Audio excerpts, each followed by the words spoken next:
Pat Thor, and I have an organic produce business called Pat's Patch.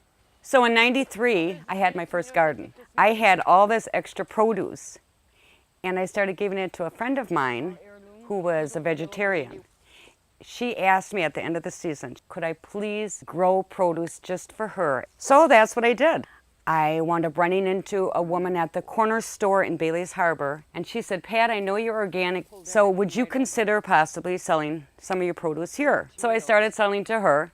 It just blossomed, and I started selling to a restaurant, and then I started selling to the restaurant I worked at. And then my brother-in-law brought over one winter a soil map of Door County. And I discovered there was a line running right through my property. On one side, it was rock, clay, and on the other side, it was a beautiful loam.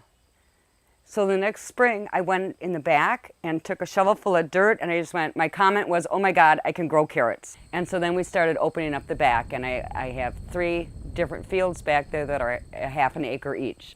The reason the cost is more for organic food is because there is so much more labor involved. I do everything by hand.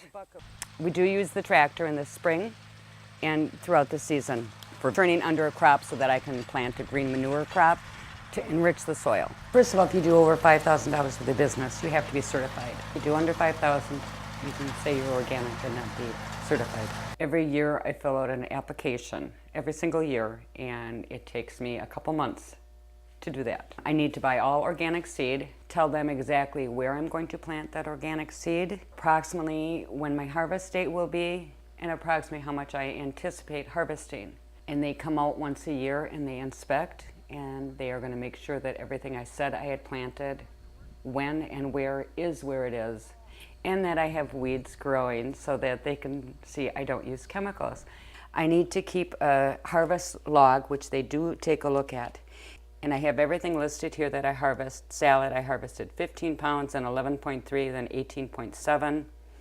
Cipollini onions, down every single product that I grow, I have to state how much I harvested. And then they're always really happy with me that since I do farmer markets, that I have a real accurate record of the product I took to the market, how much I took, how much I sold for each market that we do. In the past, it was difficult to get a hold of organic seed, but now the business is really expanding and more seed companies are offering organic seed, and there are quite a few that are just certified organic seed. So I use about 7 different catalogs that I get my seed from. This is some salad I just picked this morning, and we're going to put it in its first rinse, cold water going in.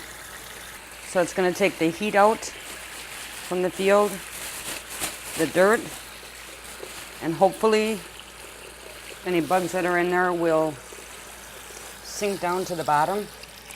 Now to this I have to add some sorrel yet, some leaf fennel, and some edible flowers. I spin it 13 times exactly. 13 is my lucky number. And then it goes into a fresh, clean plastic bag, and then I bring it over to my salad cooler. I have a special salad cooler.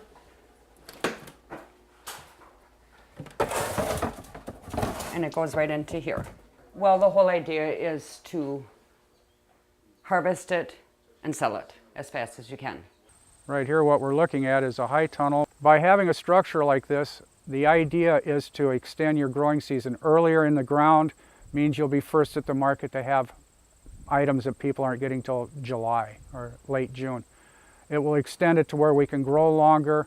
It also cuts down on disease, which will make a difference. So we hope that we should be able to have product all year round, and if not, we'll be able to extend the seasons quite a bit.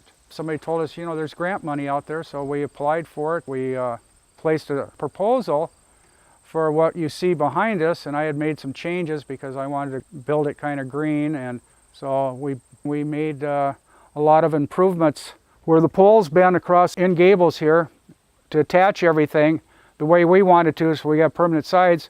We used some recycled material. We started with that. The door on the place, we found that at Menards going out of business for $50. We have the 2x12s that's making the bend. They're irregular shapes. That was concrete forms from an old job. The kit had plastic sides that came over with zippers in it to where we said, no, that's not going to work up here due to the high winds and being up here on a hill. That's why we went with the solid ends, which give it also better insulation and R-value. At the present time, I sell to grocery stores, Piggly Wiggly and Greens and Grains. I go to farmers markets, and now that has just really expanded. We do 5 markets a week now. Organic to me means that I believe in the future. I believe in leaving this land better for my granddaughter than it was when I started.